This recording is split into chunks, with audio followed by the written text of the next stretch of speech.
將臨期第一主日，甲年群山之上，依撒意亞先知書2章1到5節，羅馬人書13章11到14節，馬竇福音24章37到44節，小德蘭福傳之友曾慶道神父讀經反省。2025年11月30日，耶穌基督今天的讀經一，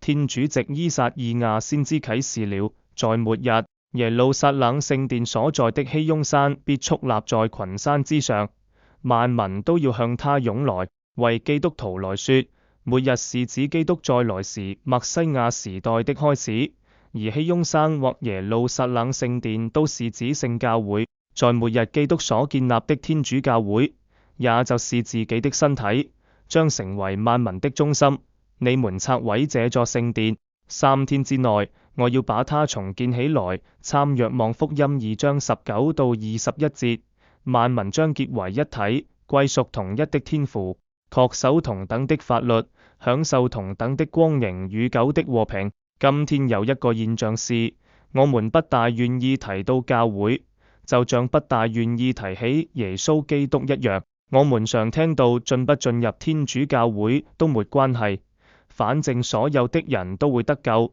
天主教會只是芸芸眾多教會之一，信什麼教都一樣等等的論調，甚至越這些話的還是天主教友，就連愛天主教會、擁護天主教會都變得非常落伍、非常狹隘。這些輕視或蔑視主耶穌以自己的鮮血建立的，奠基於伯多祿及其繼承人羅馬教宗之上的唯一、至聖、至公，從中途轉下來的教會的態度和做法，是因為對天主教會的認識不充分，甚至有誤。其實天主教會是基督的身體，厄弗所書1章23節，基督是教會的頭，又是這身體的救主，厄弗所書5章23節。所有人都要向他湧來，是指萬民都應努力成為教會的成員，成為基督身體的一個健康細胞。假如我們不是基督奧體的一份子，我們無法追隨死者中的首生者基督，獲得復活的救恩。3哥羅森書1章18到19節，教會之外是沒有救恩的，這是教會過去、現在和將來都不會改變的真理。因為身體和頭是不可分開的，頭在那裡，身體也在那裡。愛基督就是愛教會，愛教會就是愛基督。保祿歸依前迫害了教會，但主耶穌卻說保祿迫害的是自己，把自己與教會等同了。參宗徒大事錄9章1到19節、31節，格林多前書25章9節。當然，天主教會包括了那些非因自己的過錯而不認識基督，沒有公開領洗進入天主教會的好心人。參天主教教理836號、846號等，這些人不是天主教會外的人。在這章臨期的開端，第一篇讀經的一開始就給我們一個鼓勵，我們好像在大博爾山看到主耶穌顯聖容一樣，看到了基督建立的教會的末世性光明。不論教會過去、現在或未來會遇到怎樣的內外困難和迫害，他是獨特的，就如他的淨配基督是獨特的。他的光榮勝利已寫在天主的保證書上了。到末日，上主的聖殿所在的山嶺必矗立在群山之上，萬民都要向他湧來。基督信仰的歷史觀不是人憑自己的想象所得到的一個永無休止的循環，而是天主只啟示給人的歷史觀。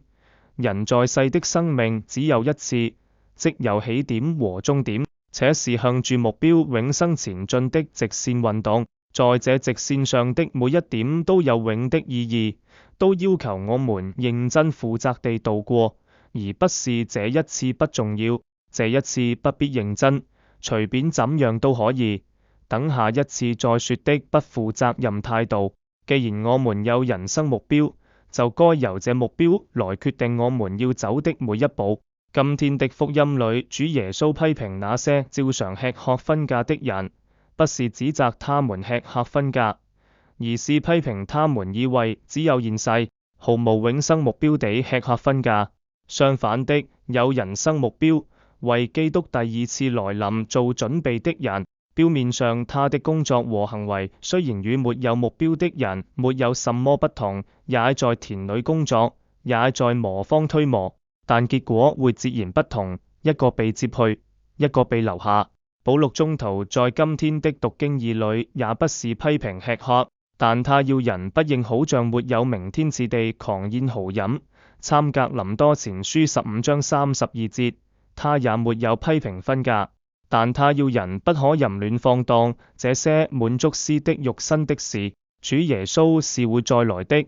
即便不在人類歷史的終結，也會在我們每個人生命的終結時再來。所以我們要準備好，因為在想不到的時刻，人子就來了。準備我們的死亡固然重要，每天準備主的來臨亦同樣重要。或者說，做好後者就等於做好前者。主耶穌特別會以窮苦人的形象出現，我們如何接待這些窮苦人，將決定我們日後被祝福抑或受詛咒。3馬竇福音章31到46節，這些窮苦人可能是我們最想不到的，即耶穌基督所喬裝的。在任何想不到的時刻，人子就來了。主耶穌今天自稱的人子，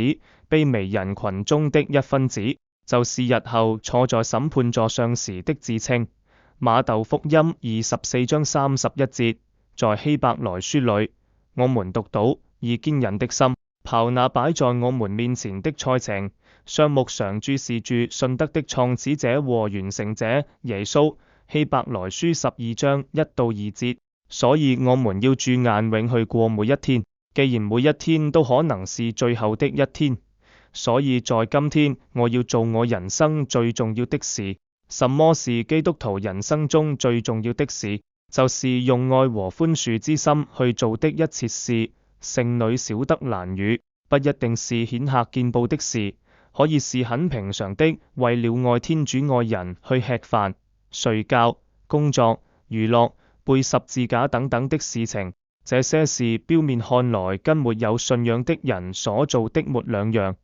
卻有很不同的結果，可以享受到做這些事的喜樂。這喜樂是主耶穌再來時要圓滿地賜給我們的，用愛和寬恕去活每一天，是教會在今天開始的新年給我們的祝願。